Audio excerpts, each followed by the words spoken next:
Yo,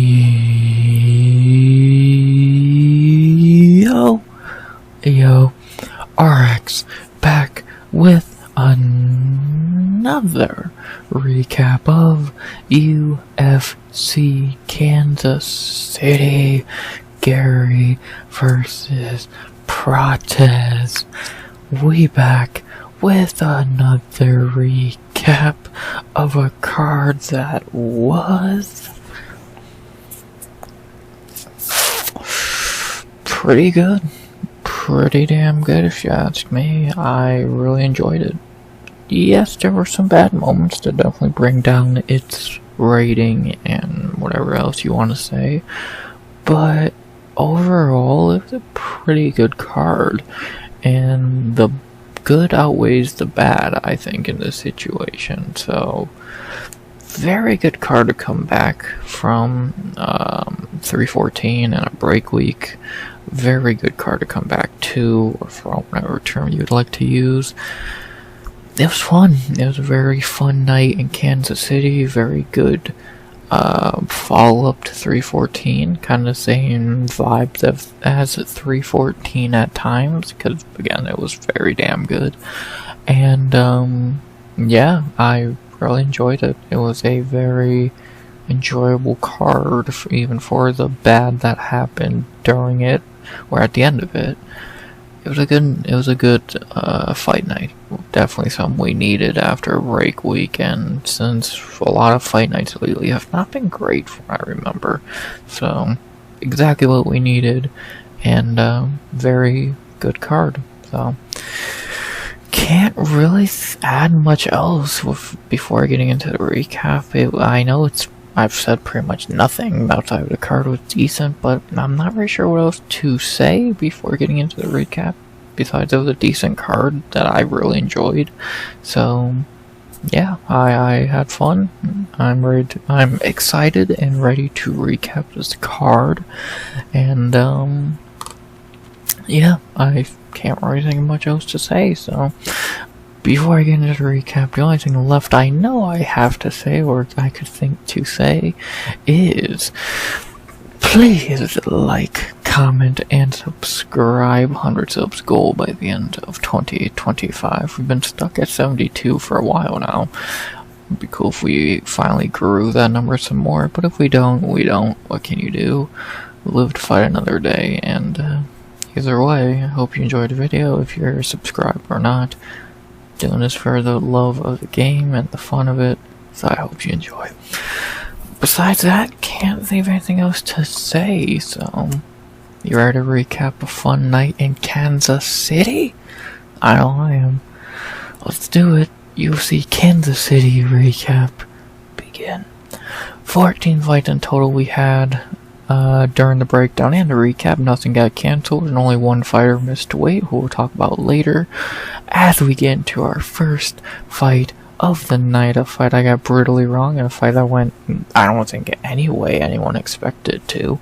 And then our first fight of the night, we begin in the women's bantamweight division, like we have the last few cards, it seems, as we began the night with a shockingly good finish between Joselyne Edwards versus Chelsea Chandler.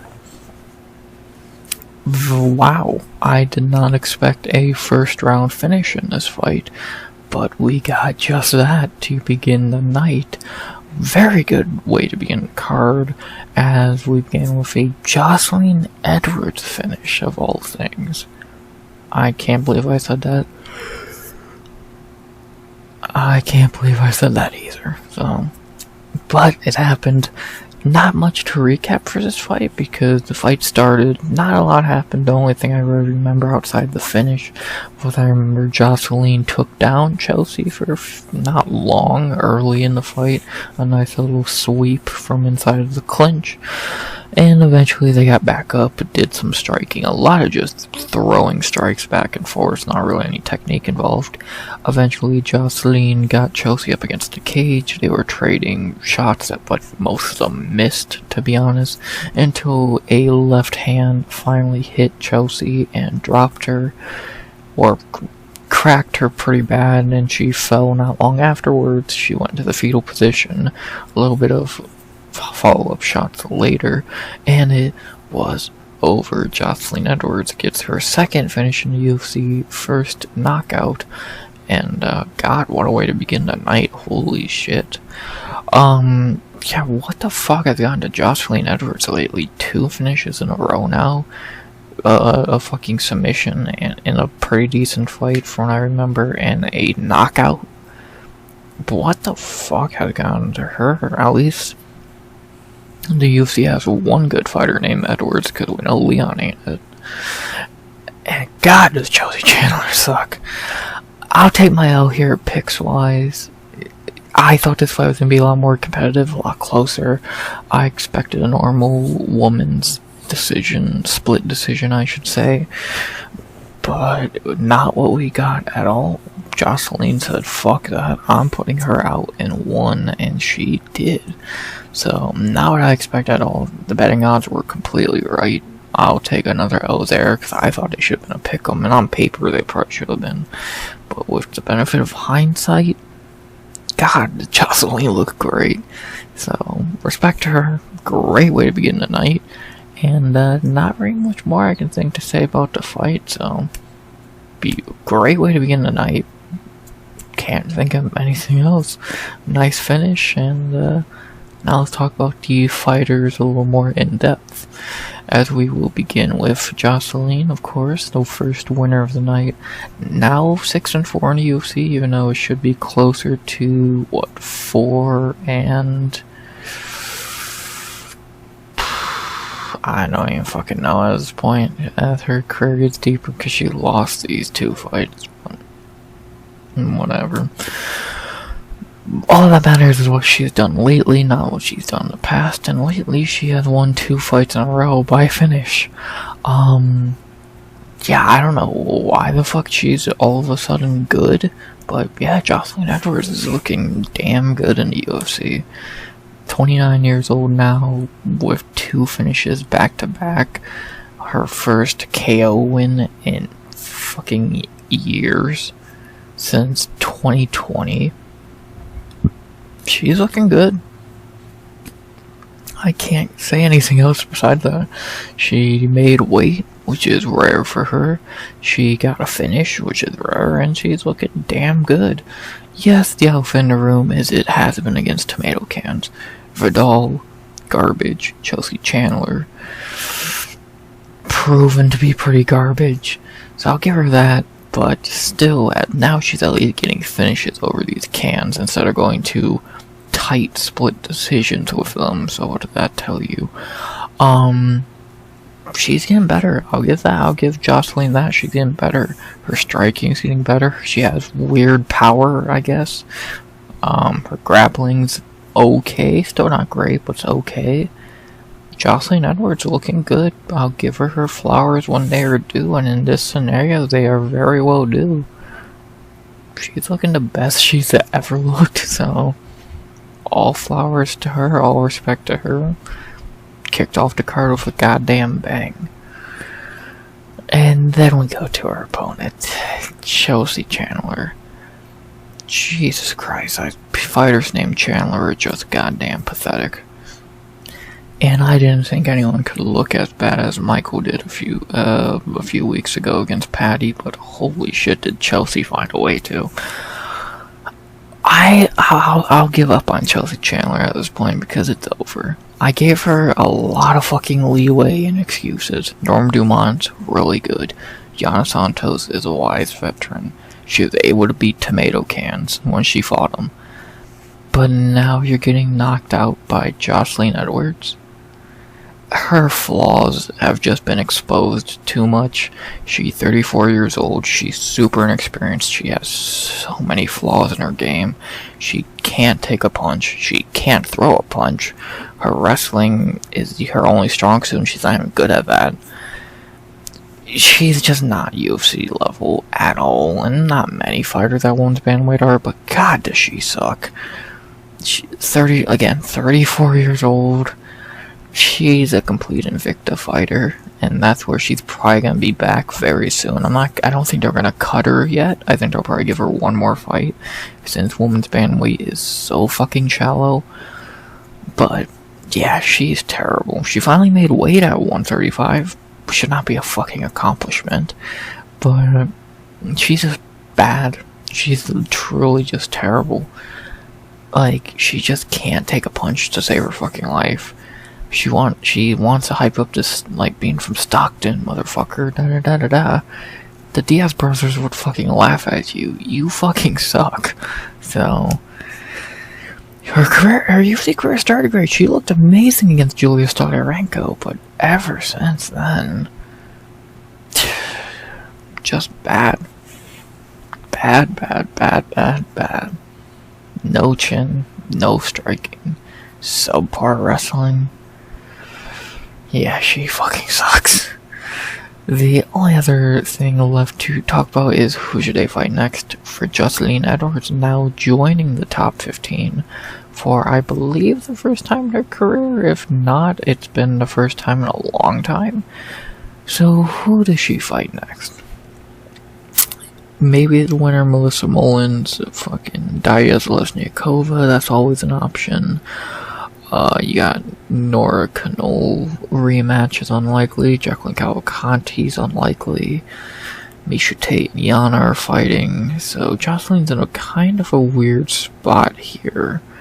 Yeah, I'm not really sure who she fights, because you're not going to give her anyone higher than Canole. She's probably going to be fighting down, because I don't know who she would fight.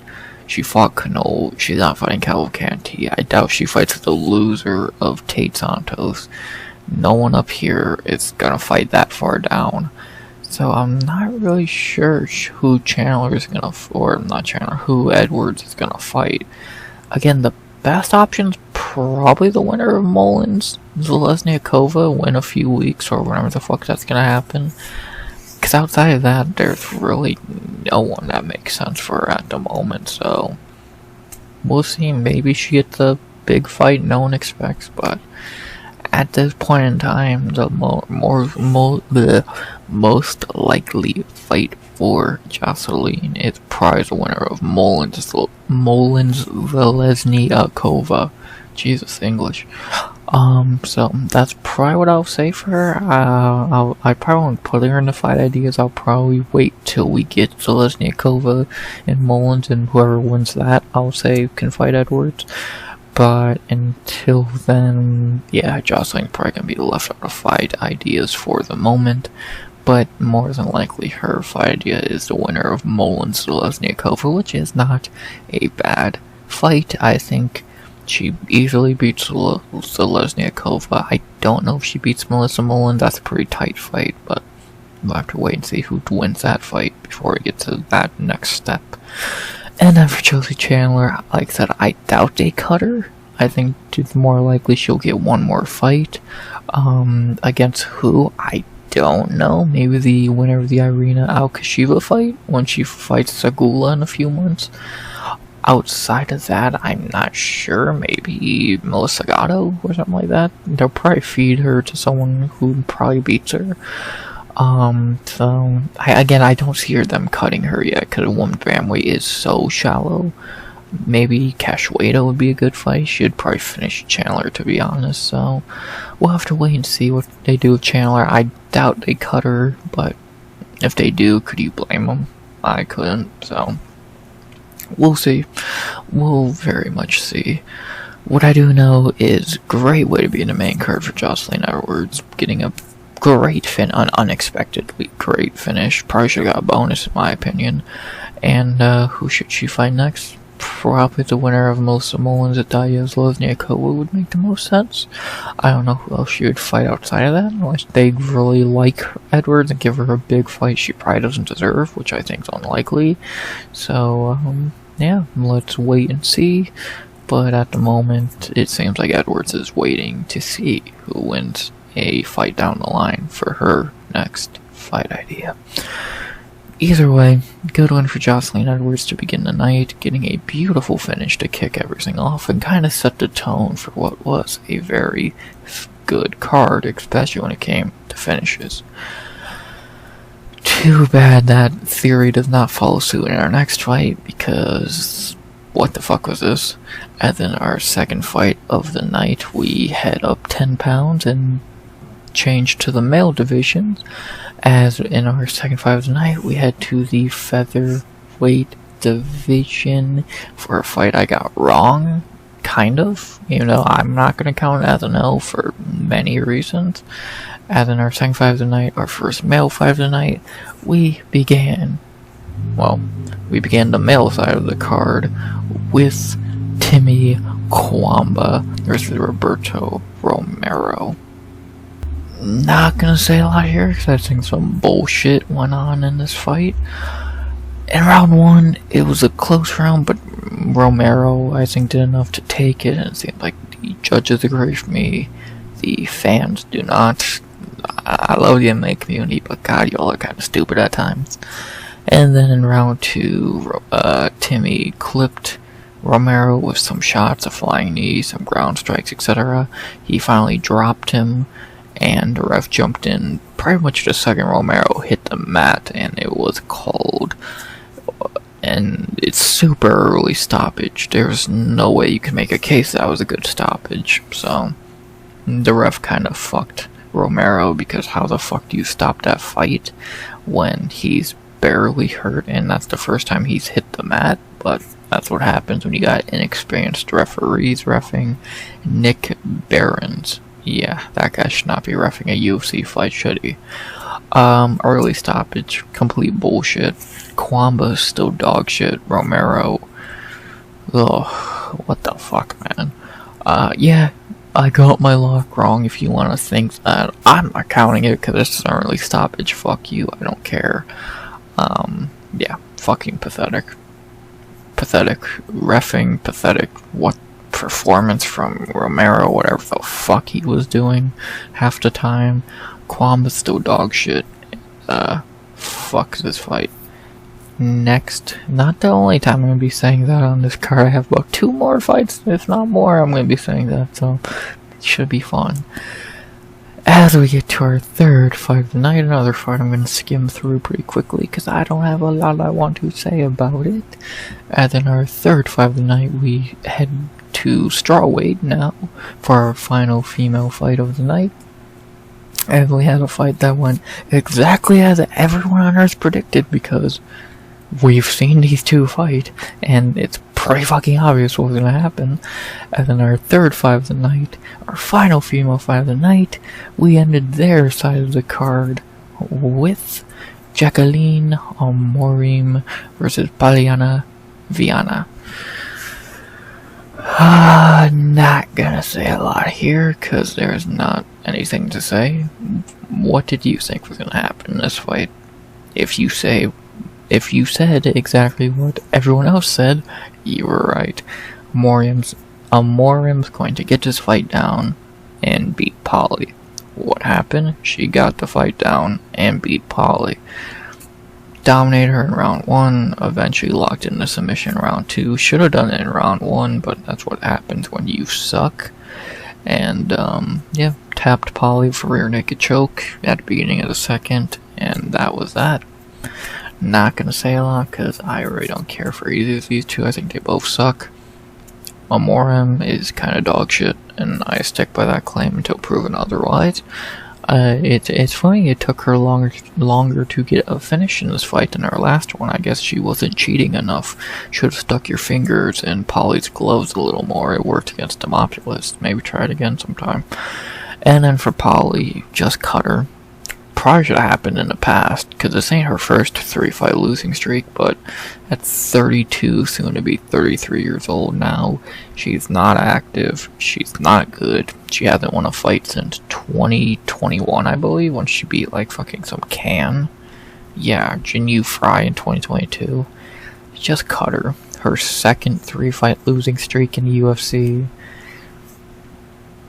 Now with a 4-7 record. She's just a fucking model. She's not a fighter. Go back to OnlyFans, bitch, because you fucking suck. Amorim Amorim's a can crusher who is not even good at doing that half the time, and Polyana Viana's just dog shit. So, cut Viana. No one cares about Amorim. No fight idea. I don't care. You don't care. And, yeah. Simple fight to predict. Easy prediction. Easy first correct pick of the night, I should say. And, at least for me. And, yeah. Polly is just fucking terrible.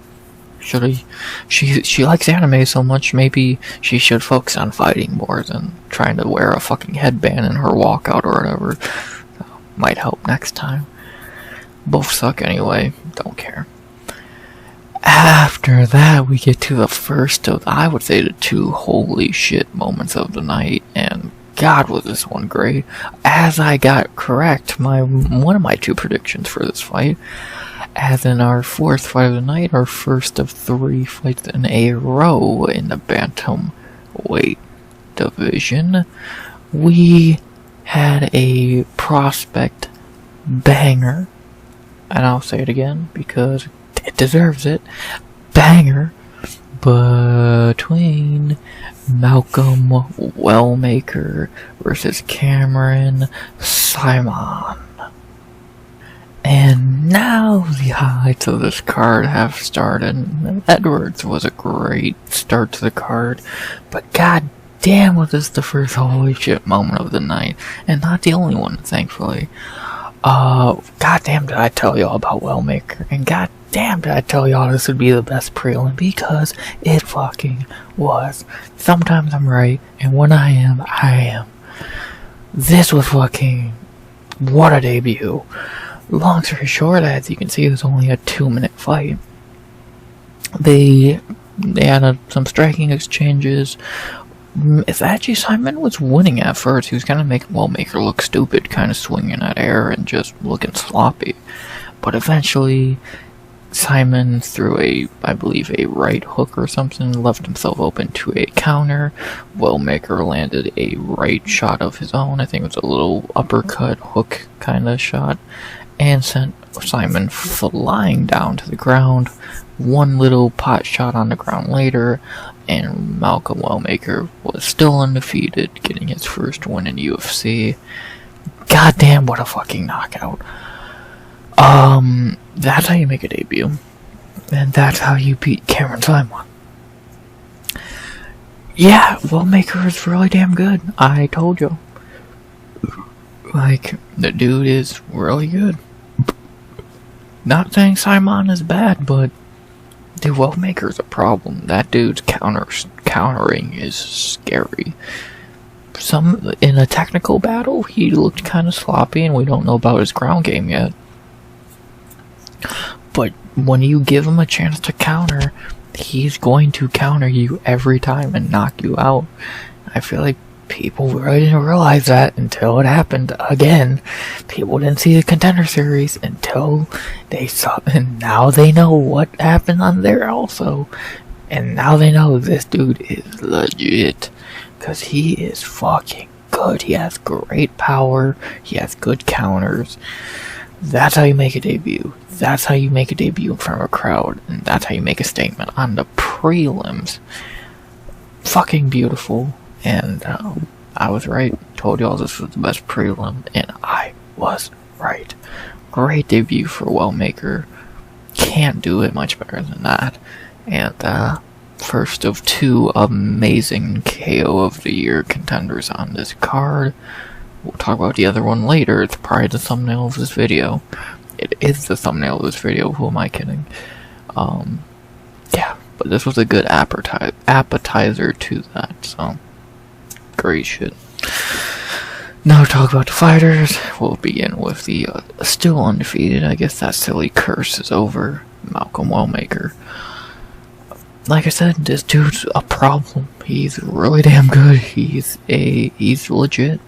His striking is a little sloppy in a competitive and like a technical bout, but if you give him a chance to counter, you're fucked, because he has good power and his counters are fucking insane. We don't know about his ground game yet. I don't think we've seen many kicks from him yet. In the little fight time we've seen of him, I don't remember any real kicks, maybe a few light kicks, but that's about it. It's mainly just counters, and so far he's been able to win 2 fights in a row now by brutal counter shots. So for right now, that's all he needs. He's gonna need to get more in his toolbox later, but for right now, that man knows how to counter. So bantamweight, you have another problem, another machine. This one's just a striking machine. So good fucking luck. 9-0, 30 years old, good power in his hands. Welcome to UFC Wellmaker. I told you all about this man, one of my favorite fighters from DWCS last year. I think the only one to win his debut from that list. Great. To talk about his opponent, Cameron Saaiman. Yeah, it's time to cut him. If we're being honest, 3-3 now in the UFC. Started undefeated, 3-0. Ended on a 3-fight losing streak. The reason I say cut him, and I think it's not a big problem to cut him right now, is because look how young he is. He's 24 years old. If he gets cut right now, he could be back in UFC at 29, 30 and be way better. We've seen it before. Modestas Bukauskas. Who is the other one I'm thinking of? There's someone else I'm thinking of, but it's not really coming to mind. But he's 24 years old. Mason Jones, who fights next week, is a prime example of it. Getting cut at a young age is not the end of his career. If he was 34, yes. 24 years old, again, he could be back in UFC at 29, 30 after getting like 6 or 7 good fights under his belt. Go win the PFL tournament a few times. It's pretty damn easy. So, I don't think Saaiman's a can. I just think he's in the UFC too early. He had some skills. I think we've seen that in his 3-fight winning streak when he was undefeated. But what do you want him to do when you feed him prime Peyton Talbot and Malcolm Wellmaker? Good fucking luck in those fights. So, I think it's better to cut Saaiman and let him go get better on the regional scene than keep just beating his confidence into a pulp and getting him just beat up by these really good fighters. So, cut him, cut your losses, give him some time away, let him come back in a few years. Unless he's just ass. If he's just terrible now and he sucks on the regional scene again as well, then fine. But I say cut him for right now. He'll probably get better over the next 5-6 years and bring him back when he's like 29, 30 and see how he does. So, I like MSP. I was high on him at one point, but the best thing to do with him now and the best thing for his career is to cut him and see how he does on the regional scene. Give him some fights outside the UFC where he can get better, because he fucking needs it. He needs to get better, fight lower competition, build his confidence back, get some wins, and go from there. So, sucks to say that. I never thought I would say that about Saaiman 2 years ago, but how the game is played sucks, but that happens. Only thing left to say now is who should they fight next. We might actually get our first fight idea of the video, if Tapology allows it, which is fucking not happening for some fucking reason. Thank you. I kinda need these to do a fight idea, you fucking douche. Malcolm Wellmaker. Usually I don't give people fight ideas after their debut, but for Wellmaker, we'll see if I can. I saw someone say Cody Garbrandt. That's way too big of a jump up right away. Like, the dude beat Cameron Saaiman, which is a good win, but you don't jump from Saaiman to Wellmaker, from Saaiman to Garbrandt. That'd be a little much. You give him a decent opponent, but you don't go that high up. Like, a Richie Lang wouldn't be terrible. Garrett Armfield would be a good one. I think that would be a very good fight. Stamen, no. Haddon, no. Torsias, no. No. I like the Garrett Armfield fight. I think that'd be good. Like, I wasn't really paying attention when I was growing up here because I was talking. Like, if you could feed him a can like Cuamba, but why? Like, that, I just feel like that's fucking pointless. Argueta, I don't see that happening. Quinones, no. Like, goddamn, look how many prospects are on this page. Ramon Tavares, no. Longshao, no. I like the Garrett Armfield fight. I think that's the best one. Armfield, a very good fighter, but a guy who is beatable. We've seen him fight some decent prospects, like Houston and Onama, when they were prospects at the time. I think that'd be a good fight, a good step up for Wellmaker. Not a giant one, because I don't think Armfield's much better than Saaiman, but I do think he's better. I'm not really sure who else he would give him. At least right now, maybe I'll change my mind down tomorrow before I do the fight ideas and tweet and all that, and on Instagram post. But as of right now, I'm liking that Armfield fight, because you're not going to give him anyone up here yet. He's 9-0 and just had his first UFC win against a guy who's probably about to get cut. So you're not going to give him someone ginormous. Garrett Armfield's a perfect little step up. A guy who's pretty decent, gonna be a good veteran, who's gonna be a good test for a decent prospect like Wellmaker. I like that fight. Wellmaker, Armfield, book it. I think that's a really good fight. So, a really good test for Wellmaker, and a really good test to see him go from a decent young guy to a decent, more experienced guy in the division. So, book it. Outside of that, not really much more I can think to say. Good win for Wellmaker. Fuck, that's an understatement. Amazing debut for Wellmaker. One of the two highlights of the night, in my opinion. And, who should he fight next? I love the idea of him and Garrett Armfield. I think it'd be a very good fight for, Malcolm. Really good fight to get him some more experience, and more than likely another win in the UFC. And, yeah, I think that's a good fight. For Saaiman, again, I think it's better to cut him than give him another UFC fight that he probably is going to lose. So, cut him, bring him back in a few years, and go from there. So, sucks to say, but that's just how you gotta do it. Great one for Wellmaker, great debut for Wellmaker, and let's see him get tested by Garrett Armfield next. I think he's going to pass that test with flying colors like he did this one, because that dude is really damn good. After that, we go to our second of our three-headed monster of bantamweight fights on these prelims in a row. And this one was not as good as the Wellmaker fight, but that was the high-ass bar to try and beat, so this was a perfectly okay fight, but our first decision of the night, which ain't a great thing, as we had in our fifth fight of the night, Damon Blackshear versus Alatengheili. Again, not as good as the Wellmaker fight because, again, high bar, but this was okay. Not amazing, but okay. Forgettable is about how I would say, which is not the worst thing in the world. It was still an okay fight, nothing special, predictable as fuck. But, yeah, nothing amazing about it. Again, our first decision of the night, which you hate to see, but had to happen eventually. And, judges got it right, at least.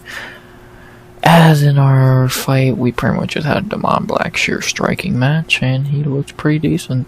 For 15 minutes, Damon Blackshear kind of just beat Alatengheili on the feet. Round 1, all Blackshear. Round 2, the closest round of the fight. A lot of people gave that round to Alatengheili. I gave it to Blackshear, but it was close. And then round 3, all Blackshear, clear 29-28, if not 30-27, for Damon to get his third win in a span of, 5 months? So, good shit. Yeah, there's not really much to this fight outside of Damon Blackshear just being better on the feet, the better, more volumed striker. Like, Alatengheili didn't look bad, but it's kind of what I expected this fight to be. Alatengheili's not bad, Damon is just better. By the way, where is his fucking 5-inch height advantage? Unless I'm forgetting something, I don't remember seeing that, so whatever. But, yeah, pretty predictable, simple fight. Like, I thought we'd see a little more grappling, but Damon wanted a striking match, Damon got a striking match, and Damon won said striking match. So, not really much to it again when the main debate for this fight is caring about Alatengheili winning round 2, because it's the only round that was kinda close. I think Damon Blackshear won pretty soundly, so good win for him, and I guess that's about all I gotta say about the fight, so let's talk about the fighters now. Let's begin with the very active Damon Blackshear, now 5-3 in the UFC with 3 wins in a row over 5 months, and what can you say, this dude's really damn good, as we know. Like, that Montel Jackson fight was pretty bad, but I swear Montel's not even fought since that fight yet. He fights next week. Damon has bounced back with 3 wins in a row and is almost in the top 15 at this point. So, like, Damon's good. I don't know what you want me to say. He's 30 years old. He's very well-rounded. He's very talented. His only losses in the UFC are two ranked guys and a guy who probably will be ranked someday. And people think he beat Batista anyway. So, like, Damon's good. He's really damn good. And yeah, he's like, for as much as the 3-fight winning streak is good, the competition ain't great. Cody Stamann sucks. Cody Gibson's fine. Alatengheili is fine. So I'll give you that. He's not beating the highest echelon of fighters, but he's not beating cans. Cody and Alateng are perfectly average fighters who are good wins to have. But now is definitely time for him to step back into the pool of fighting guys in the top. No, I don't think 15. I think that'd be kind of a reach, but top, like, right outside the rankings, where he is at the moment, so we'll see if the UFC agrees. It always could be something where they just have to find him an opponent, because he wants to stay active, so he'll probably fight again once or twice more this year, because he didn't take a lot of damage in this fight, so we'll probably see him pretty quickly, so Damon finally being active, looking great in his career. 3 in a row now. Good shit for the monster, looking really damn good in these last 3 fights over 5 months, which is just crazy. And then to talk about his opponent, Alatengheili, not much to say. Everything I said in the breakdown I stand by. He's in the same spot he was going into this fight. We know what Alatengheili is. He can beat the lower level guys, but every time he gets to step up in competition, he's gonna lose. Because he's not bad, but he's not great either. He can beat your tomato cans like Clayton and Chad, but the second he fights Gutierrez and Blackshear, he's gonna get shut out, and he did. So, he's 33 years old, so he's getting older, and he's not the best fighter. He'll probably be in the UFC for another year or 2. I won't be shocked if he doesn't get cut till he's like 35, 36. Because again, if you give him a lower level guy, he's going to beat him. But every time he gets that step up, he's just never been able to break that glass ceiling. So, I doubt he's going to start now at 33 because he lost this fight. And I don't see I don't see him beating anyone the level of Damon or Gutierrez. So, yeah, he's fine. He's not a can, but he's very average. So, exactly what I said about him in a breakdown stands true here. He's perfectly fine. Pretty simple. Only thing I have to say now is who should they fight next? For Damon Blackshear, there's definitely a lot of options for him now, because he's, like, again, right outside the top 15 at this point, in my opinion. But who do you have him fight? You gotta give him a decent fight. But who? I think the Houston fight's off the table at this point, because why would you give him a returning Brady Houston? Amorim? No. Raul Rosas? No. Maybe Gutierrez? No. I don't see the Charles Jourdain fight. No Cody Garbrandt. Victor Henry. Davy Grant. I don't hate it. Ione? That's not a bad one. I don't mind him and Ione. I think that's a pretty decent one. Or him and Saeed's very good as well. But yeah, I think, like, Simone should fight Garbrandt, that's off the table. Viana should fight Talbot, that's off the table. And that's just in my opinion. Munoz shouldn't even fucking be here. I like Damon and Ione. I think that's a really damn good fight. Both guys coming off some nice-ass wins. That would be a good one. That'd be a really damn good one. The winner of that could easily get a top 15 shot, in my opinion. That'd be good. That'd be a really damn good fight. So, I think I might say Damon Blackshear and Ione Barcelos. I think it'd be a fucking banger. So, I'm down to see that. That's a fucking awesome fight night main card fight. So, let's do it. Damon Blackshear, Ione Barcelos, sign me the fuck up for that. Like, I'm not saying much else I like, so book it. It's either that or Saeed, in my opinion. I think Ione's the better fight for Damon, so book it. I think that's a fucking banger. That'd be a great fight. And then for Alatengheili, he'll probably go back to the Apex to beat up some or I wouldn't be shocked, at least, if he's fighting someone like goddamn Argueta or something. So, something along those lines, where he'll be able to get back on track and get a quick W in his cap, or he might be fighting Raul Rosas. I wouldn't be shocked at that either at this point, so we'll see. But do you really care? Not really, so. What I do know and what I do care about is great one for Damon Blackshear, 3 in a row now, and who should he fight next? I like the idea of him and Ione Barcelos. I think that's a really damn good fight, and book it. The winner of that definitely deserves a top 15 spot, so give him it. And then for Alateng, like I said, he'll probably go back to a step-down competition, and we'll see how that goes. Until then, good one for Damon Blackshear, looking really damn good in these last few months. And then let's see how active he actually stays. Will he actually take a break, or will we see him sooner than we think?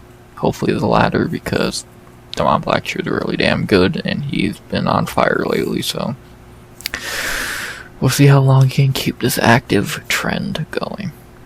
But as of right now, great win for Blackshear to get 3 in a row. After that, we head to our last bantamweight fight of the night, and our last one of this trilogy, I guess you'd say, as in our 6th fight of the night. I know this is a featherweight, but it's really a bantamweight fight, as we finally have this fight happen, and it kind of went as expected, as we have Chris Gutierrez versus John Castañeda. God, I'm happy I changed my pick from the first time this fight was booked, because, yeah, Gutierrez is the way better fighter. Yeah, I don't know what I was thinking going with Castañeda the first time this fight was booked, because that would have been really bad. It wasn't a complete blowout, but yeah, Gutierrez is just better. It is truly that simple. Gutierrez is just better than Castañeda. In round 1, do a quick little recap. It was not some great fight, to be honest, but in round 1, not a lot happened. Castañeda did get Gutierrez on the ground for a minute or so, but eventually after Gutierrez got up, he landed a beautiful, I believe, right hand to drop Castañeda and take the round. And then in round 2, it was a normal Chris Gutierrez fight, leg kicks, point fighting, etc. 2-0 Gutierrez, and then round 3, it was easily the best round for Castañeda. Got some takedowns, got some nice shots off, but it was pretty meaningless when you lost the first 10 minutes. So Chris Gutierrez won a 29-28 decision. Somehow it was a split. I don't really know how. I thought Gutierrez won pretty soundly. I don't think it was some crazy fight to score. Gutierrez won the first 10 minutes. I don't think it was some complicated thing, but what the fuck do I know? Either way, 2 judges got it right, and Chris Gutierrez walks away with the W. And again, thank God I changed my pick from Castañeda. Yeah, Gutierrez was just the better fighter here. On the feet, he was just a little better on the ground. The ground was, I think, Castañeda's, but he only got there twice.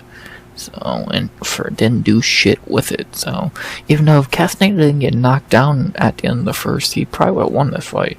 So, kind of just unlucky there. And Gutierrez wins a 29-28 decision in what was, again, kind of like the Blackshear fight, just pretty forgettable. Not bad, but forgettable. Nothing amazing, but nothing awful. It was a fight, and Gutierrez picks up another win, so good for him. And yeah, not very much else to say about the fight. The biggest thing I could really bring up is, again, how was it a split decision? You know, the fight was pretty basic, so nothing awful. Good win for Gutierrez. And let's talk about the fighters now. Not really a lot to say for Gutierrez. It's kind of the same thing I'll say with a few fighters. Not really much has changed. He's still very good. He's still in the top 20 of the division. And yeah, if you're going to beat Chris Gutierrez, you're going to be one of the better, you're going to be the top tier of the division. His only 3 losses in the UFC are Jaime Barcelos, great, Pedro Muniz, as easily Gutierrez's worst performance in the UFC, and Song Yadong, who's great. So, Gutierrez is getting older at 34 years old, but as of right now, he is still pretty damn good, so... Still got some of the best leg kicks in the game, good striking, grappling, it's not great, but it's not awful. Another nice win for Chris Gutierrez, now 3-2 in his last 5. Still, again, top 20 in the division, pretty damn good. Simple. For John Castañeda, not a lot. Like, again, I think I said this in a breakdown, the dude is talented, but he's never really been able to break that glass ceiling. He has talent. We've seen that before with the Gaffarov, the Miles Johnson, the Eddie Wineland fight. But then you have fights like Marcos where he looks terrible, or Daniel Santos where he just gets ripped through like paper. And it's like, this dude is such a hot and cold fighter. Like, he's not bad at all, but he's just not consistent, and he does not have the tools on a regular basis to be a top guy. So, he's not bad. He's a top 30, 35 guy in this division, I would say, but when he's not fighting at his top tier best, he's going to usually get beat. So, again, his losses in the UFC are not bad. Nathaniel Wood's great. Daniel Santos is decent. Danny Marcos is, I think, overrated, but he's there. And Gutierrez is good, but when you keep getting fights with these guys and not being able to beat them, that's kind of a pretty bad thing. So,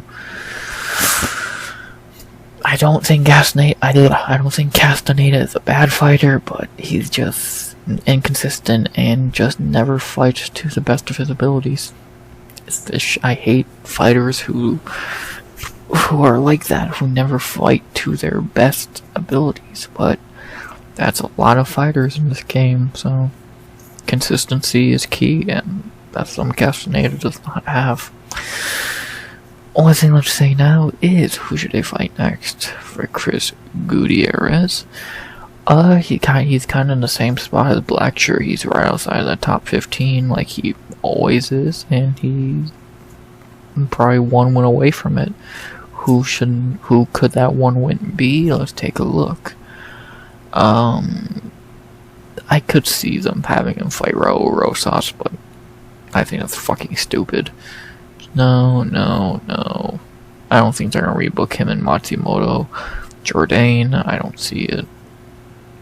Garbrandt, no. Davey, no. Probably have him fight Said Nurmagomedov. I think that would make a lot of sense. Because outside of that, him and Martinez are partners. Simone should fight Garbrandt. Viana should fight Talbot. Davey Grant, we'll see. Maybe he fights Jourdain. I wouldn't be too shocked about that. So let's see. Chris Gutierrez and Said Nurmagomedov. I think that would make a lot of sense. I think that would be a really interesting fight. Said coming off that weird ass fight with Oliveira. We know what we're getting with Gutierrez. I think that'd be a weird ass fight, but I'd definitely be down to see it. So let's do it. Chris Gutierrez and Said Nurmagomedov for the next Islam card. That sounds like a pretty damn good fight to me. So let's do it. What two bangers? Damon Blackshear, Jaime Barcelos, Chris Gutierrez, Said Nurmagomedov. Those are some banging ass fights. Hell, if you want to get crazy, have Castañeda fight fucking Alatengheili.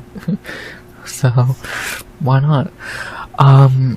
Fuck, if you want to get crazy, you can have Gutierrez fight Blackshear. That'd be even cooler, but you never know. You never know what the UFC is gonna do. What I know is my fight idea is Chris Gutierrez and Said Nurmagomedov. I think that's a very good fight. I think that's a really interesting fight, and I'd be very down to see it. So book it. We'll see if Gutierrez can maybe get back in top 15 one last time in his career. I don't know if that win would do it, because there are so many guys who can take those lower rankings at the moment that he would have to really jump into them to earn it. But you never know. You never know. What I know is a good one for Chris Gutierrez in a fight that I'm so happy to change my pick on. And yeah, not much has changed with these two. Gutierrez is still good. Castañeda is still underwhelming. And let's see, Gutierrez versus Said. This will be a good fight, just like this one was. Pretty simple. After that, we go to our co-main event of the prelims. A fight that went beyond as expected. Like, I don't think it could have won any more as predicted. As in our prelim co-main event in the lightweight division, we had a very forgettable fight. This was not that good at all, to be honest, as we had Evan Elder Verchage versus, how do you say his name? Gouge Young, I believe it was, or something along those lines. Yeah, I think it was Gouge Young. So, see, it's not. I learned how to say it eventually. Elder versus Young. Yeah, this fight went exactly as I think I could say because we all expected this to happen. For 15 minutes, Evan Elder was the better fighter and won a easy 30-27. Simple. Yeah, he was the easily better fighter for 15 minutes on the feet.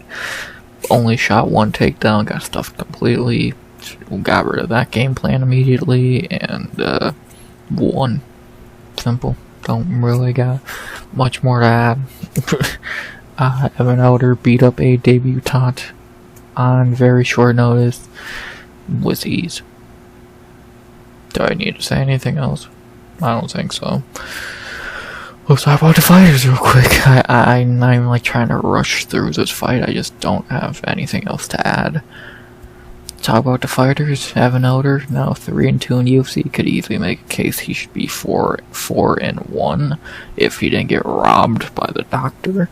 But that's besides the point. He has now won 3 in a row, 28 years old, and yeah, he's not bad. I don't think he's great. I do think he's kind of a whatever fighter, but in the last 3 fights he's looked good. Yes, versus very bad fighters. When Gennaro Valdez is your best win of a winning streak at the moment, that's kind of a bad thing.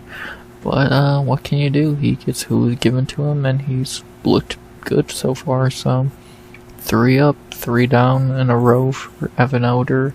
Just good. He's a good striker. He has a good ground game, good cardio. He is decent. I don't think he's gonna do much at lightweight, but do I think he's bad? No. So another good win for Evan Elder. Happy he got to stay on this card after this piece of shit had to get pulled from it. And yeah, not really much more to say. To talk about his opponent, Gage Young. It might be Gage, I forget how you say it. Not much to really say. I don't really think this dude's that good. I don't think he's really UFC level. In the 2 fights I've seen of him now, I've not really seen anything that great from him. Maybe he'll look better on a full camp, but I doubt it. This dude seems like a guy who'll be in and out of the UFC pretty quickly. I don't think he's that good. 24 years old, so he's young at least, but I just really don't. I've not seen anything special from him. His striking ain't great. His ground game, we don't know. Power seems. I don't really know if there's much there. Like, I guess if you want to say his 2 UFC fights have been pretty tough ones. Sal Killed, who's great, and Evan Elder, who's decent on short notice. So I'll give him that excuse again. I'll give him a full camp, see how he does, but outside of that, yeah, I don't think he's going to be long for the UFC, so respect for stepping in, but I just really don't see much in Young that's worth talking about or keeping around, so about all I can really say there. Only thing I'll say now is, who should I fight next? For Evan Elder, some reason not in the lightweight rankings because topology. So now I gotta fucking make shit difficult and do all of this. Nah, it's pretty easy. Who could Elder fight next? Now on a 3-fight winning streak, you can definitely make a case for giving him a little more respectable of an opponent. I'm recording this only a few hours after the card, and to keep that in mind. I don't know if you give him anyone on this page because that's a big fucking leap from tomato cans to a lightweight first pager. That's a pretty deep fucking jump. But even a like second page of lightweight's great, so you got options. Cary Fernandez, I don't hate that fight. I think that's a pretty good one. Padilla, no. Hernandez, is he even a lightweight right now? He might move back down, and he lost his last fight anyway. Duncan's gonna fight McKinney. Zhao Quinn, no. No. I like the Cowie fight. I think that's an interesting one. Ogden's a weird one. Like, I always like to go to the bottom and scroll up. Like, I'm not really seeing many amazing options. Like, these guys are all step downs at this point. Unless you try and have him fight a prospect like Medeiros or Salkilled, but why? Ashmoose, Halaba, Campbell, I'm not really feeling any of these.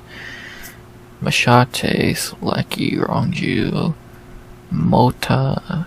Yeah, I'm liking the Cowie Fernandez fight the most. I think that would probably make the most sense. Like, both guys coming off some nice wins. Cowie coming off that Guram Kuchtaladze win. And Elder coming off a 3-fight winning streak now. I don't think that's a bad fight. Outside that, I'm not seeing really anything for Elder worth even thinking about doing. Like, maybe an all Ashmoose. and I don't even think that's some amazing fight. So I'd say Yanal Ashmus or Cowie Fernandez is the fight to make there. So we'll see what the UFC does. I would say those are two best options. So we'll see if the UFC agrees and wants to do them. So I guess that's about all I can really say there. Not really much else to say about this fight. Quick, easy layup win for Evan Oder. Good for him that he got to stay on this card. Good respect to Young for stepping in. And who should I fight next? I like Evan Oder versus either Cowie Fernandez or Yanal Ashmus. I think either or could work as a decent fight.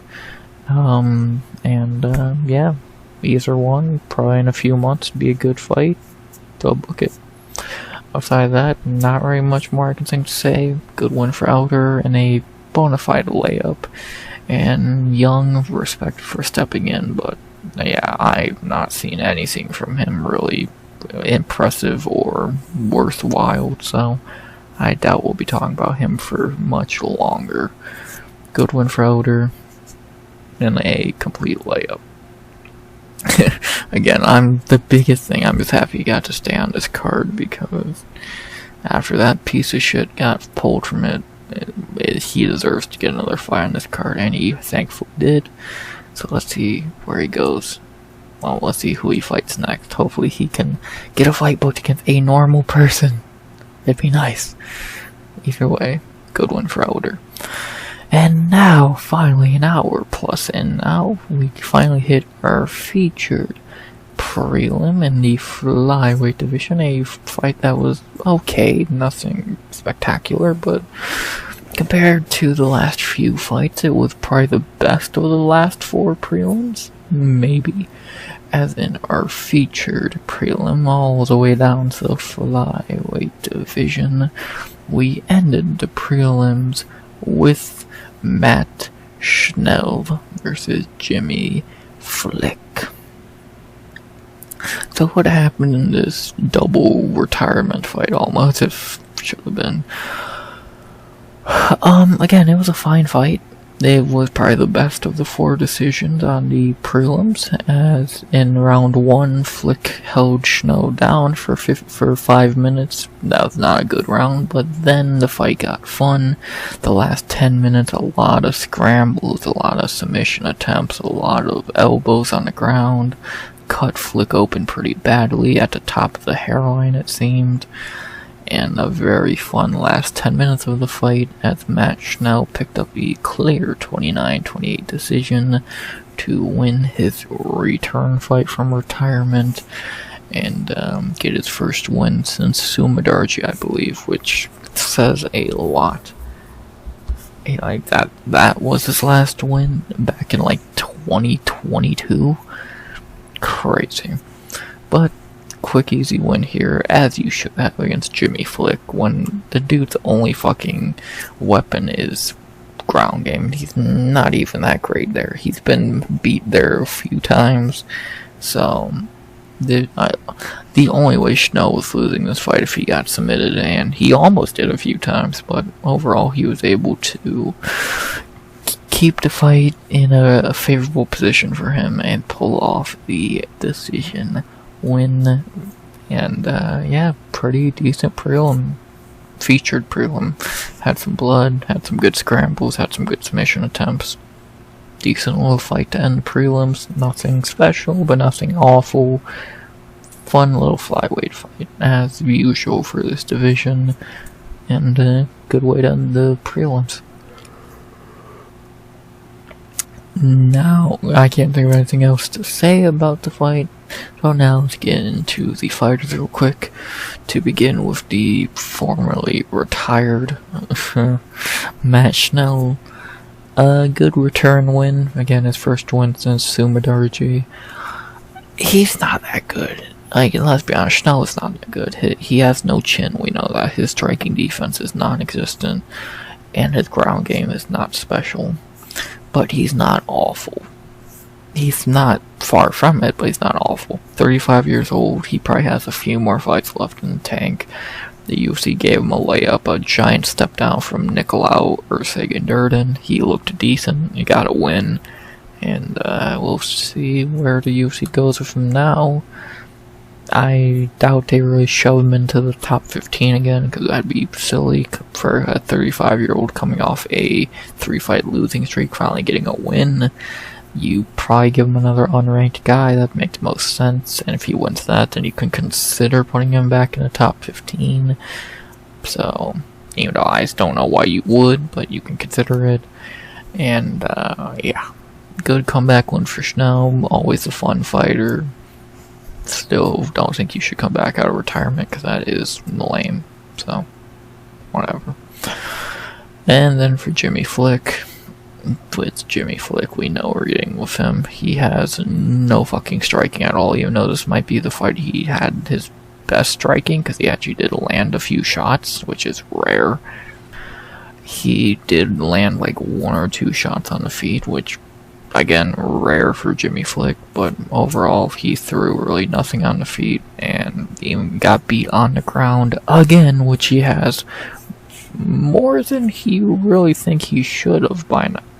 Been finished on the ground twice, been beat on the ground twice in back-to-back fights now. The dude's beyond one-dimensional. He's just, like I said, a shittier Bryce Mitchell. No striking, subpar grappling. He probably won't be in the UFC much longer. He's 34 years old, he's not that exciting. He'll probably have like 1 or 2 more fights and they get cut, so. Pretty simple. Jimmy Flick, one-dimensional. Let's just grapple, because striking, man, don't know how to do that shit. Besides that, the only thing left I can think to say about this featured prelim is, of course, who should they fight next? Who should they fight next? I want to say that a little better. For Matt Schnell, again, I don't think you're going to shove him into a big fight right away, because that'd be kind of fucking stupid. But who could he fight? Muniz? No. Perez? No.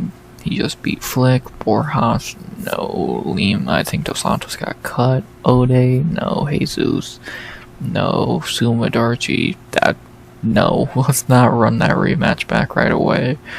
Thruya? No. Shirez? No. Lazy Boy. I think Clay Carpenter might be the fight, because, like, who else would you have him fight? Because, like, outside the top 15, Lima, God, no. Esteban, no. Costa, no. Like, these are fights he has no chance in. Is that Maxim? No. We talked about Lazy Boy a few weeks ago with Sumadarji. Edgar Shirez deserves a better fight than that. Ray Saruya, I don't think they're going to do that. Jesus has better fights. Ode has better fights. I'm down for Matt Schnell and Clayton Carpenter. Clayton coming off that loss to Tagir Ulanbekov. I'm down to see Clayton and Matt Schnell. I think that would make a lot of sense. Clayton coming off a loss. Matt Schnell coming off his first win in a while. Veteran versus young guy. I'm down to see it. Schnell versus Carpenter would be very intriguing. I have no idea who I'd pick in that fight. The fraud or the not very good fighter. That'd be a tough one. That'd be a very tough fight, so I'm down to see it. Schnell and Carpenter. Book it. Sounds like a good one to me. So let's do it. I'm not really seeing many other options for Schnell unless you have him fight Ray Saruya, which I doubt it, so let's do it. Matt Schnell, Clay Carpenter. Book it. Outside of that, not really much more I can think to say. Good return fight for Schnell. Good prelim to end the prelims. And who should they fight next? I like Schnell versus Carpenter. Carpenter would be a good fight, probably. And I think it makes a lot of sense, so do it. Why not? So, good one for Schnell and his return fight and his first win in a long time. And Jimmy Flick is still very one-dimensional. For this fight between two formerly retired guys, I will give them this. They had a good fight. Still don't think either should be fighting because they retired, but whatever.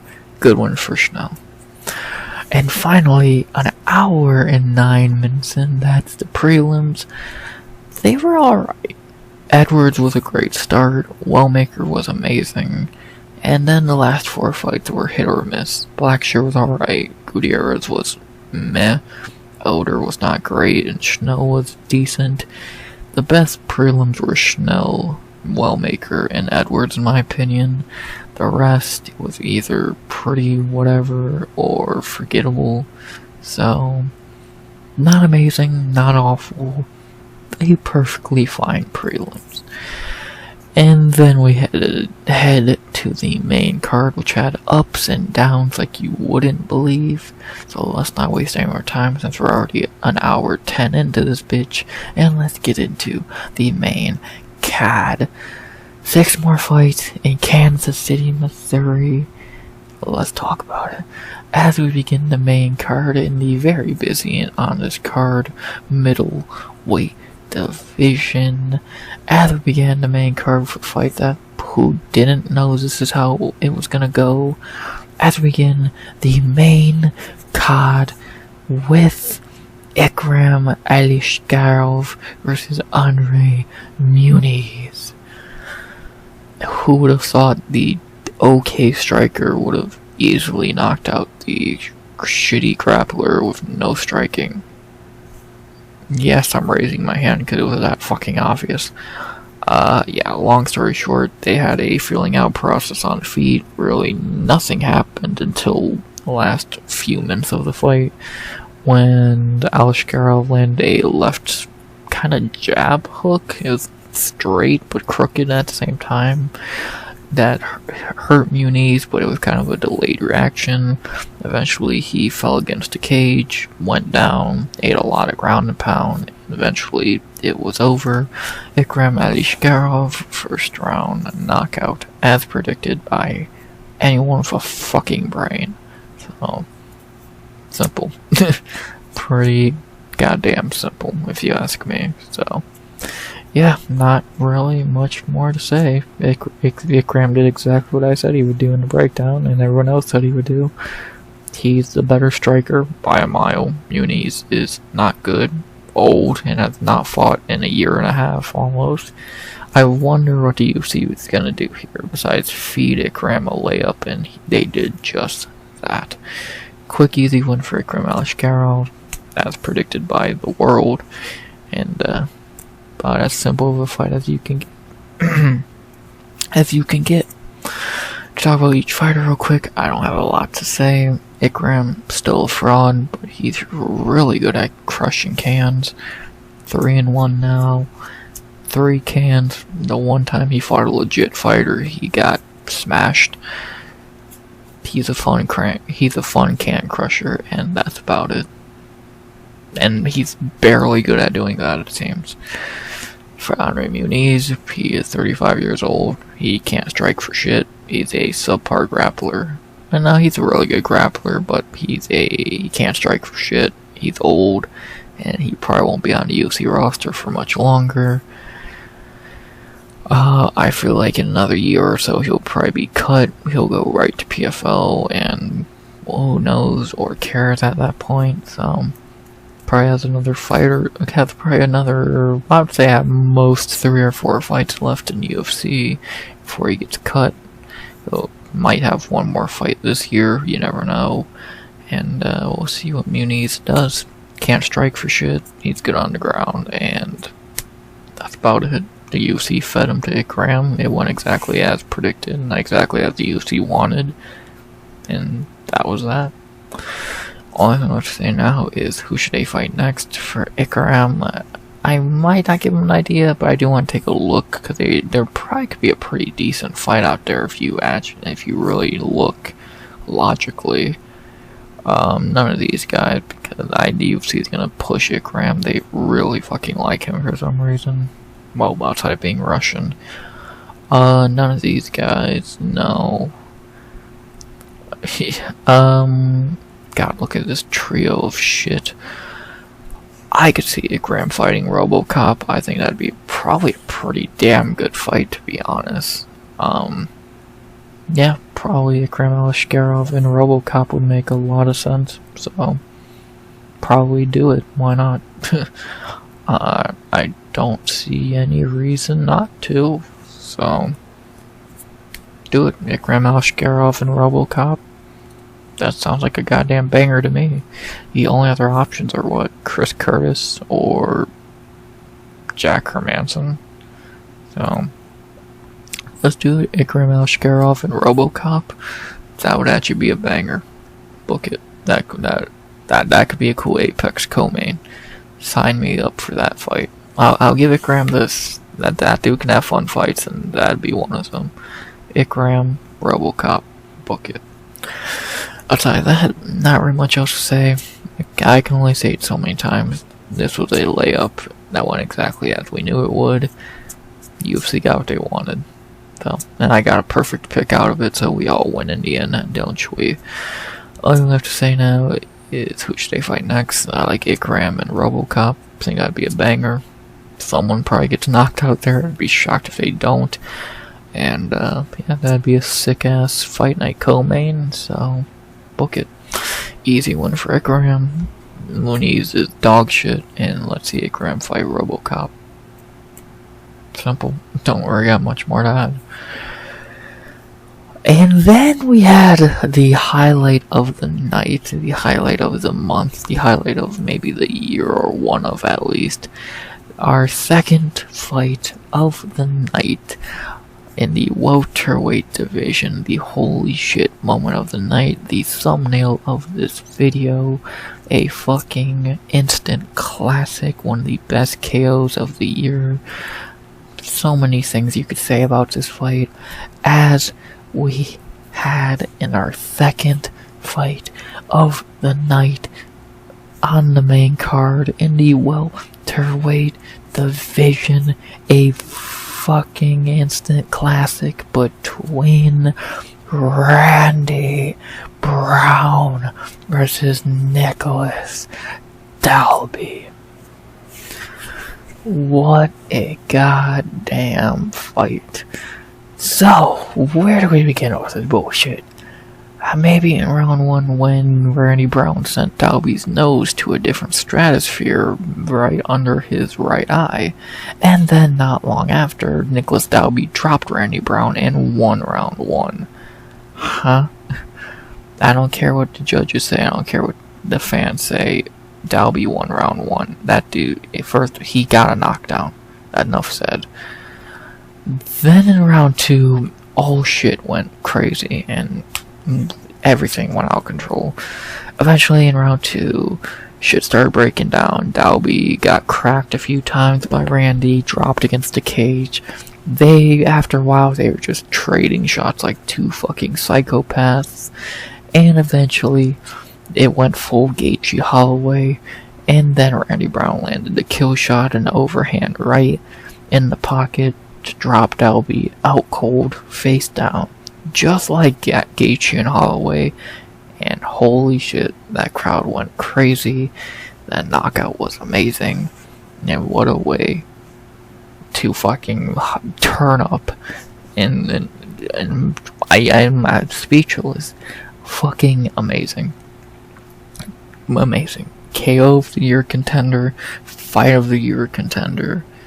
These two are fucking badasses, and if you missed this fight, forget everything I just told you, go watch it. It's worth the time. Bare minimum, go watch the knockout, because holy shit. Amazing. Randy Brown is great. Nicolas Dalby is so fucking good. The first time Dalby's ever been finished. Just go watch it. I can't do it enough justice. Just go watch it. It's worth every minute. Fight of the night, knockout of the night, knockout of the year, maybe. Amazing. It was truly amazing. So, this plus the Wellmaker KO, 2 knockout of the year contenders on one card. This is why this card was so good. The bad moments get outweighed by shit like this, because holy shit was this good. I can't even say anything else. Just go watch. I don't want to say anything else about this fight because I can't do it enough justice. So I'm just gonna get into the fighters. And we begin with the Rude Boy, a highlight maker. Now, what is he in the UFC 14-6? How this dude has never been ranked is a goddamn war crime. Get this man in the goddamn rankings already. I don't care that he lost his last fight. Get him in the fucking rankings. I don't know who he's gonna fight. I'll talk about that in a second. But I do know is this man deserves to be in the top 15. He is that damn good. And at 34 years old, he still has a lot left in the tank. He's really damn good and is long overdue. He gets his flowers, his hype, and gets that top 15 spot. So, give him it already. Holy shit. And then Nicolas Dalby, you can't take anything away from him. He won a round after getting his nose broken, and he's 40 years old, trading shots with a 34-year-old, much taller, much more powerful, much younger guy in Randy Brown. This dude's a fucking badass. You can't say anything bad about Dalby. How many times are we gonna count him out? And he's gonna make us look stupid. I told you all this fight's gonna be a lot closer than it was made out to be, and I was right.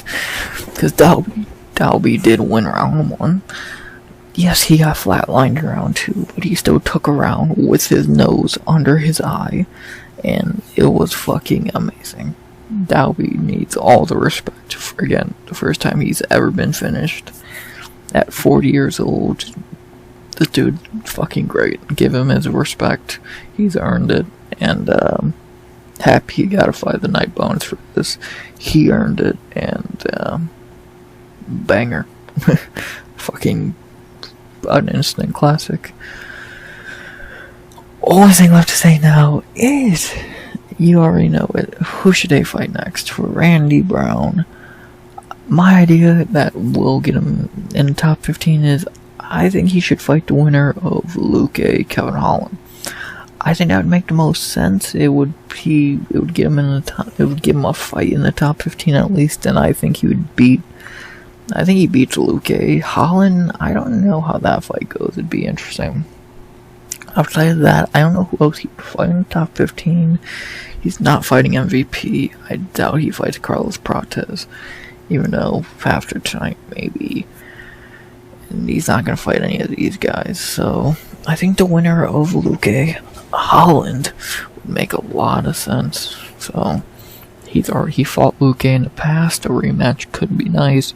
Holland would be a really weird matchup that I'd really like to see. Let's see it. Holland, Luque winner versus Randy Brown. Sounds like a good fight to me. Book it. And then for Nicolas Dalby, the rare time I'll give a loser a fight idea. Have him fight Zaleski. Have him rematch Zaleski. They tried to book that I think last year, and it fell through, so let's try it again. Where the fuck is Zaleski anyway? Did they really move him down after that fucking loss to Chitty? Yeah, let's have Dalby rematch Zaleski finally. That was, I think, Dalby's first UFC fight, if I'm mistaken. Or was it? I thought. Where the fuck was its first UFC? Oh no, this is Randy Brown. Where the fuck is Dalby? I'm pretty sure that was Dalby's first UFC fight, so it'd be cool, or one of at least. So I think it'd be a cool fight to run back. So let's do it. Zaleski and Dalby. Run it back. They tried to book it last year. It fell through. So let's try it one more time. Dalby, Zaleski 2. Book it. Not really much else to say. Again, go watch it. This is all I can say about this fight, really. Go fucking watch it. It was amazing. So, go watch this fight if you didn't see it live. If you haven't seen a knockout, bare minimum, go watch that. And, amazing. Just fucking amazing.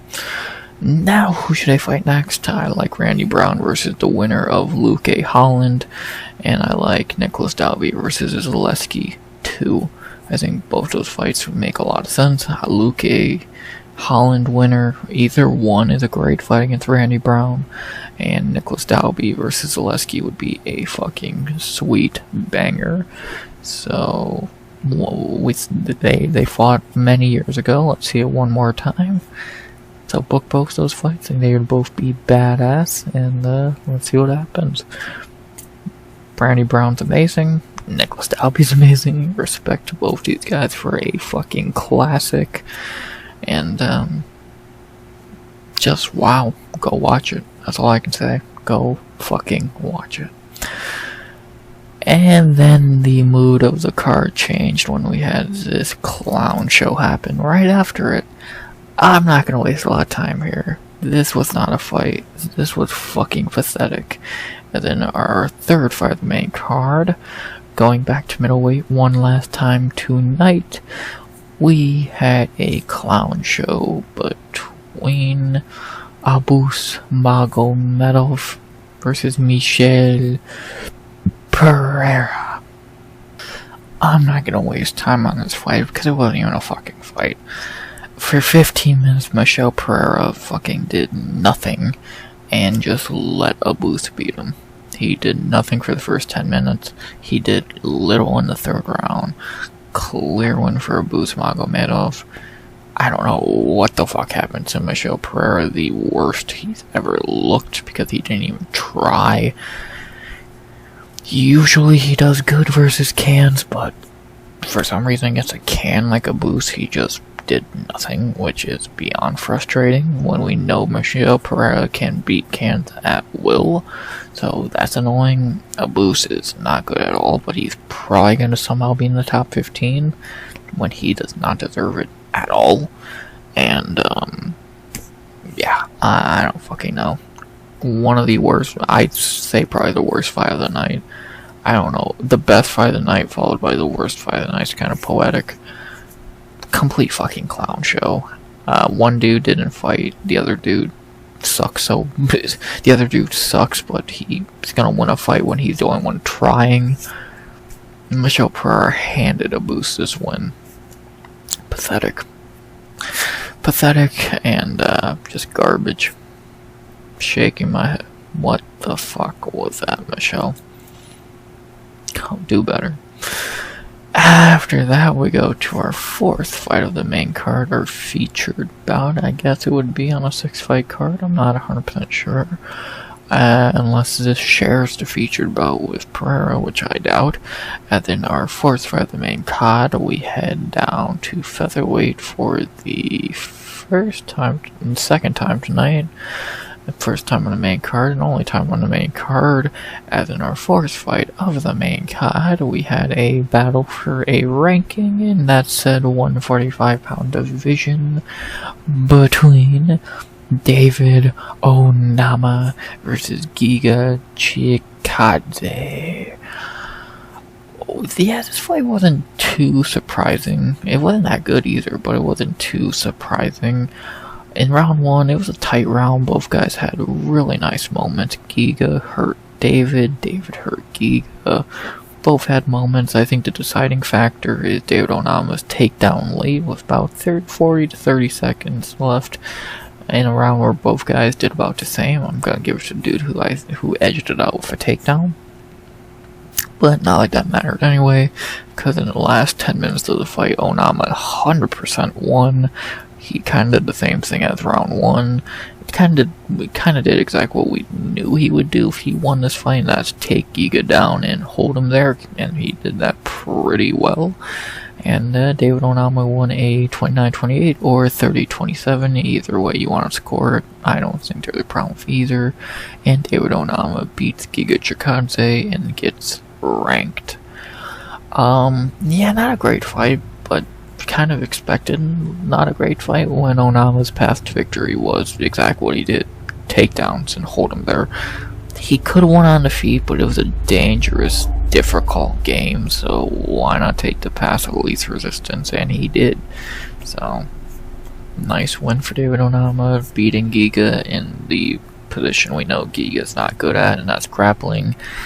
Again, he could have won on the feet, but why Giga still is a pretty good striker. He just has no ground game, so why not beat him at his weakness, not his strength? So, good win for Onama. Finally ranked, and see what he does. We'll see what he does. Not a great fight, but expected at least. Could have been worse. Could have been better. Good win for Onama, and now let's talk about the fighters. To start with the newly ranked Silent Assassin, now 4 in a row. Onama's not bad. I still don't think he's a ranked level fighter, especially when I think there's more deserving guys like Shepe and Steve Garcia, but that's what I think. Maybe he can prove me wrong. He got a nice win over Giga here, even though I don't think Giga should be ranked at all in 2025, and I don't think he's going to be anymore. But, yeah, Onama proved he has the tools to beat a higher echelon fighter. Like, we know his striking's good, we know he has bombs in his hands, we know he has a ground game. Onama's well-rounded, and he's, ever since the Nate Landwehr fight, he's looked really damn good, so we'll see how he looks in the top 15 now. 30 years old, still very young, got a lot of experience now compared to his debut when he was, what, 8-0. So, see how he does in top 15. How far can he actually go? Only one way to find out. And then for the, I'm guessing at this point, formerly ranked Giga Chikadze, he's just got exposed over the years. That Cater fight was just the worst case scenario for him. He beat Alex Caceres in a fight I don't think anyone fucking remembers. Arnold Allen schooled him. David Onama beat him. He missed weight for this fight. The only guy to miss weight for this card. He's 36 years old. He's very one-dimensional. He's a very, very, very good kickboxer. Like, in this fight, he did show flashes of prime Giga. But he has no ground game. Like, he has just no fucking ground game. His striking, amazing. His kicks, amazing. Power, good. He's really fast. But in an MMA fight, he's just beatable. So, and even then, he got beat by Allen and Cater on feet, so what does that fucking tell you? So, I don't know. I don't think Giga should retire yet, because I still think he can beat some unranked guys with his skill set. But I don't think he has much. Like, I'd say he probably has another 2 or 3 years, maybe like 4-ish fights left. I could see him going to go beat someone like Billy Q, or, who the fuck else could I see him beating? Like, fucking Kyle Nelson, or Pat, well, no, Pat Sabatini probably beats him. Joe Anson Brito, maybe. So, that, like, if you wanted me to be honest, that's what I could see him doing, but yeah, I think he loses to a lot of unranked guys as well, like Duho Choi, Nathaniel Wood, etc., etc. So, we know we're getting with Giga at this point. He's not bad, but he's just one-dimensional and getting older and more beatable. Giga's prime was fun. He was really good at one point, but he got figured out, and now he is kind of just at a stalemate in his career. So, first time out of the top 15 in many years. See what happens next with Giga. I'll see how he does outside of the top 15 now. But the only thing left to say now is, who should he fight next for David Onama inside the top 15 now? He has some options. Dan Ige is right there, but I don't think they're gonna do that. Calvin Cater is a waste of time. Zalal is his teammate. Gene Silva makes no sense. I think he should fight Josh Emmett, to be honest. I think I've said that for a while now. The winner of this fight should fight Emmett, and I stand by that. Because outside of that, who did Onama fight? Dan Ige? That's about the only other option. Cater, no. Zalal's his teammate. He just beat Giga. He's not going to fight Sterling, and he's not going to fight anyone higher. So it's Emmett or Ige, and I think Emmett would make a lot more sense. So Because I don't know who else Emmett would even fight. Unless Emmett's not fighting Aljo, he's not going to fight Salal, he's not fighting Cater again, he's not fighting Giga, he's not rematching Ige, he's not going to fight Gene Silva. So let's do Emmett and David Onama. It makes a lot of sense. I think it'd be a good way to get Emmett back on track, because I do think Emmett would win that fight. And, yeah, sounds like a good fight to me, so Josh Emmett, David Onama, sign me the fuck up for that banger. If Emmett actually fights anytime soon, if he's gonna take another year off, then Onama could fight Ige. But if Emmett's actually gonna fight again in 2024, Onama's the fight. And then for Giga, I'll take a quick look at who he could fight outside the top 15, because there's probably a fun option or two for him. Him and Sean Woodson would actually probably be really fun and make a lot of sense. So yeah, I think that's about solved the question. Have him fight Sean Woodson. Cool, I'm happy we figured that out pretty damn quickly. So, fight ideas for this fight: Onama versus Emmett, and Giga versus Sean Woodson. Onama and Emmett's a banger, and I think it makes a lot of sense. Giga and Woodson would be very intriguing, and I think it makes some sense. Both would be great fights, so book it. And this fight was perfectly okay, so good one for David Onama, finally getting in the top 15. And let's see how far the kid can actually go. Giga had his time, kind of over now. Now let's see how Onama does in that rare air of the top 15, I guess you would say. See what happens. Should be interesting. Decent fight, but nothing amazing. So let's see what Onama can do. And now time for the co-main event of the evening. Even though it is the last fight, I'm going to fully recap for obvious reasons. As in our co-main event of the evening, we had two light heavyweight for a fight that went beyond as expected. As in our light heavyweight retirement fight co-main event of the evening, we had Zhang Mingyang versus Anthony Smith. So I'm going to shock you when I say Zhang Mingyang dominated Anthony Smith into retirement. I know, we're shocked. Excuse me. Yeah, not a lot to say. Anthony Smith pretty much ran into punches again, ran into elbows, etc., etc., got cut up pretty badly on feet. Eventually, he got sent to the ground. Zhang jumped on. I think he kept shooting these shitty, like, lazy takedowns from, like, his knees, and Zhang just declined all of them because no duh. Eventually, Smith ended up on his back in the middle of the cage. Zhang jumped on him, landed a shit ton of ground and pound. I should have had the fight stopped a lot sooner, but eventually it was stopped, and Zhang Mingyang wins by first round TKO, ground and pound, elbows, whatever you want to call it, to put Anthony Smith into retirement. Yeah, are we fucking shocked? It's the UFC. No one's gonna go out on a happy ending, especially a tomato can like Anthony Smith. So, good, easy win for Zhang Mingyang. I don't have anything else to say. It went exactly as predicted. Anthony Smith looked like dog shit, got beat up like he always does, and made Zhang Mingyang look great. Simple. I don't got much to add to talk about each fight real quick, even though there's little to say. For Zhang Mingyang, he adds another easy win to his resume, now making it, how many in a row? 12 in a row now, all by knockout, all by first round knock or finish, which is batshit crazy. And now he's in the top 15, I think 15th exactly right. Yes, so we'll see how he does in the top 15, how he does against a real challenge in his next fight.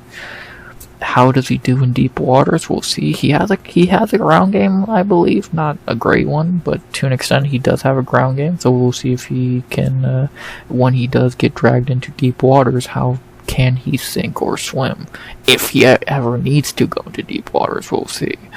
But for right now, 3-0 in UFC, now in top 15. Dude's really damn good. Got handed a layup and ran with it. Good for him.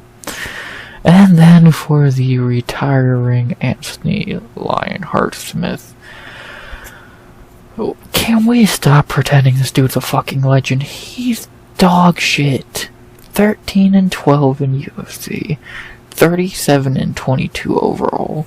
This dude's not a legend. He's garbage. His best wins are washed legends and frauds, and he beat Volkan Oezdemir, which I don't even fucking remember. Aside that, what did he do? He was every good fighter's bitch.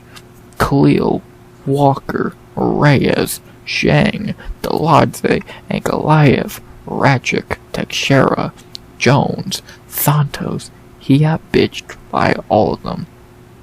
His most notable wins are a washed Hector Lombard, a washed Rashad Evans, a washed Shogun Hua, Volkan Oezdemir, a washed Gustafsson, and frauds like Kroot, Span, and Petrino. Good job. You were mid at best, and I think that's being generous. He fucking sucks. He's not no Lionheart tough guy when most of his fights end in him in the fetal position because he can't take adversity because he fucking sucks. Enough pretending this dude's a legend. And I'm not even hating on him fully, I'm hating on the UFC for being a fucking clown show. I'm pretending Anthony Smith is some fucking legend, giving him a tribute package, something Stipe, Joanna, Diaz, Tony, and many others did not get, but Anthony Smith, Carla Esparza, and Michelle Waterson get one, and at least Carla won a fucking belt, so that makes more sense than Anthony Smith, whose career highlights being, walking out to Return of the Mac, and being bitched by every decent fighter he fought. Enough. He's not a legend, UFC. You only say that because he fucking works for you on the commentary desk. If he didn't, you would never even waste 2 seconds giving this dude a tribute package, because there's nothing to fucking tribute. I don't get it. He's not fucking good. So, if, again, he was mid at best. If light heavyweight wasn't... If you put a dude with Anthony Smith's skill set in any good division from flyweight to welterweight, the dude would have been cut after 6 fights. He has no heart. He has shit striking defense. His striking subpar at best. He has no grappling. He's ass. Enough pretending he's good when he's fucking not. It's that simple. It's insulting that this dude getting called a fucking legend over, and then getting a tribute package over real legends who actually earned that shit. So, it's just, I don't know. He's a fucking sensitive little bitch trying to fight fans after just getting whooped in his retirement fight. Get fucking real. The dude's a fucking bitch. He's a sensitive little bitch who pretends to be this tough guy because, he's like the 6th toughest dude in your fucking Alaskan bar. He's not good. He's delusional. And he even was disrespectful to Zhang to an extent, because 5 years ago I would have beat him. No, the fuck you wouldn't. You would have ended up in the same fetal position you always end up in, because you fucking suck. Yeah, he does not have no lion heart. He's a quitter at heart. That's all he's ever been. A fucking bum whose career highlights are beating frauds, old dudes, and Volkan Oezdemir. And besides that, he was bitched by everyone in the division. He's not a legend. He's a mid fighter at best. At best, you could have called him mid. And even then, I don't even think he was a good mid. You know it's what happened when the light heavyweight division got better the last couple years. He barely can win a fight. You wonder why? He's not good. I would say enjoy retirement, but I would be lying. Thank God. The only bad part of him retiring is we lose an easy picking against him every fight. I'm tired of having to deal with Anthony Smith in the MMA community. Thank you. Fuck you. Bye. After that, let's end this fight breakdown with a fight idea for Zhang Mingyang. Now in the top 15 of the division, who does he fight? Alonzo Menifield's fighting Omer Sai, Bogdan Glushkov. I really don't know what the fuck he's going to do. So that kind of leaves some open spots for Zhang. Does he fight Krylov? Does he fight Rat or Oezdemir? It's pretty much one of those two. I could see him fighting Volkan. I think Krylov's probably going to fight Glushkov. I think that'd make a lot of sense. And Volkan is coming off that loss to Alberg, I believe. Right? Was that his last fight? That loss to Alberg? Yes. So yeah, I'm down to see Zhang fight Volkan. Krylov can fight Glushkov. Walker's fighting Azamat. Volkan fights Zhang. Menifield's fighting Sai. Reyes fights Ratchik, Cleo fighting Hill, Jan fights the winner of that, Alberg Yuri, Pierre Ank, that's the light heavyweight booked for you. So, Zhang Mingyang and Volkan Oezdemir. Sounds like a good fight to me, so let's book it. That would be a tough one for Zhang. That would really answer the questions on if he's legit or not, so let's find out. With that being said, not very much else to say about this co-main event. I said everything I need to say about Anthony Smith for Zhang Mingyang. He's really good, we knew that already, and now he's in the top 15. Let's see how far the kid can go. Great one for Zhang, and who should he fight next? Let's see him play Volkan Oezdemir. That's a real fucking test. If he passes that as easily as he passed the last few, this dude's a problem. So, nice winner for Zhang. Easy layup pick here. Should have been my locks at 9. I don't know why I overthought it. And let's see how far Zhang can go. Can he follow in the steps of his sister Weili? They're not related at all, but you know, we'll see. Light heavyweight has another good prospect. It's pretty much just him and Sai at this point. We'll see who can go farther. Hopefully one of them. Great win for Zhang Mingyang. And then for this bullshit at the top here, I'm gonna say very little here because I could rant for 10 minutes about it, but I just not in the mood to. Long story short, Ian Gary did not win this fight. Carlos Prates lost this fight, and I know that makes no sense, but I'll explain it in the same terms I said the Michel Pereira fight. Carlos Prates handed Ian Gary this fight because he did not fight.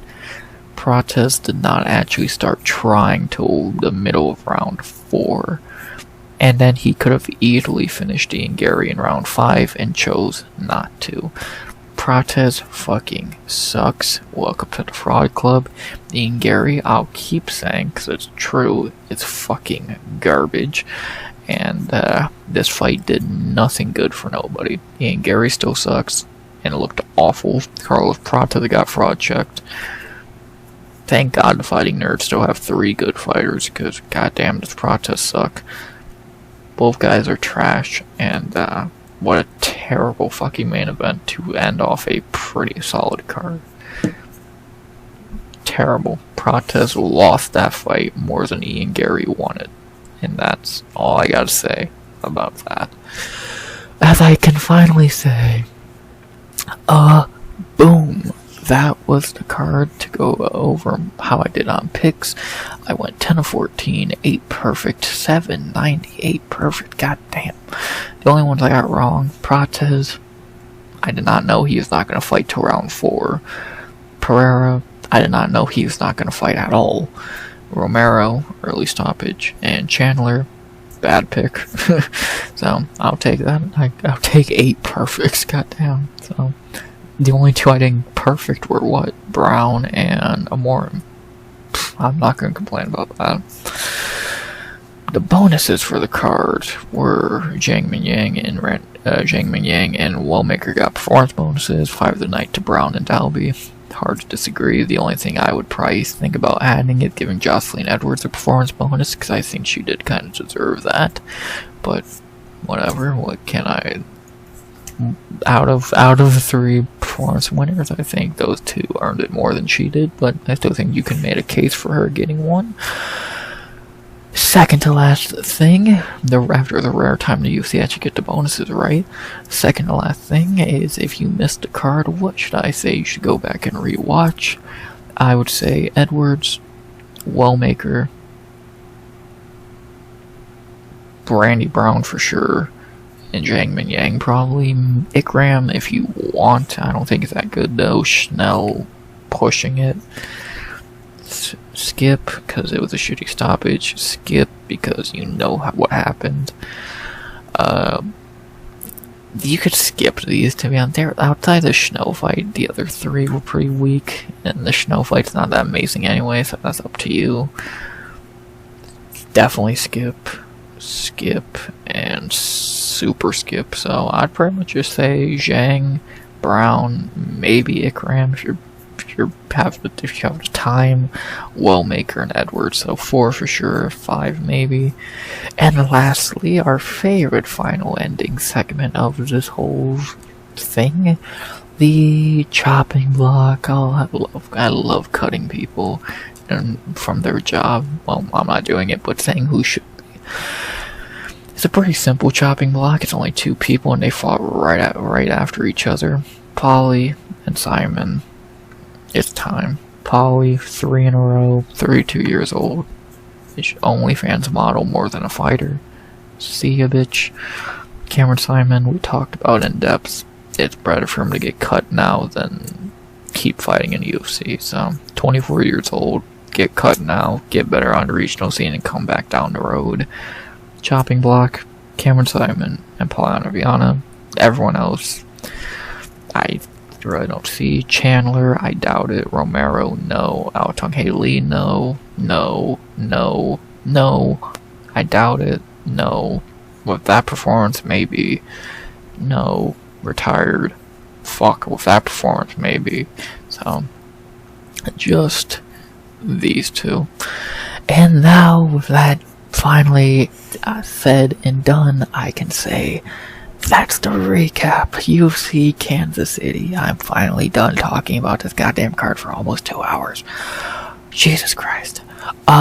Yeah, welcome back. I missed y'all. I actually do miss doing this. Yeah, as much as my voice doesn't, and my body doesn't, I do miss doing this and talking to y'all about fights, because it's what I love to do most. So, there it is. UFC Kansas City in the books. The final thing. What would I grade? Well, rate? I'm not gonna. It's not a grade. It's a rating. I would give this card out of 10, because I think that's the best way to grade anything. I will give it a 7 out of 10. It had some great moments. The good was good. Wellmaker, Edwards, Brown, etc. The only real bad on the card was Fraudtes, Pereira, and that's about it. Outside of those 2 fights, really bringing down the value to an extent. You had a few forgettable fights, but nothing like annoyingly bad. A 7 out of 10. I think that's a fair rating. A way better than the last Kansas City card with Max and Allen, because goddamn was that card shitty. This one was a lot better than that one, and it was a very good way to come back from break week, and a very good card overall. So, fun night in Kansas City in the books. And now next week we stay on the road as we head to Iowa for Corey Sandhagen versus Davison Figueiredo in a really good card that's really shittily ordered. So we'll talk about all of that on Friday, 1 p.m. EST. Of course, you know the drill there, and I'll recap it sometime on Sunday, hopefully talking about it as highly as I did this card, I do think they're about the same level on paper, so hopefully we'll get another good card next week in Iowa. But we'll have to wait till next week to figure that out. For right now, all I can say is, I hope you enjoyed the video. Please like, comment, and subscribe. 100 subs, always the goal by the end of the year. And unless I'm going to say something which I don't, even if I was, my voice does not give a shit. No, jokes aside, I really don't think I have anything else to say. I hope I don't after an hour and 53 minutes. So I'll end this by saying, oh, am I forgetting anything? I don't think so. As always, RX, happy to be back and happy to be saying, out. Good vibes only, and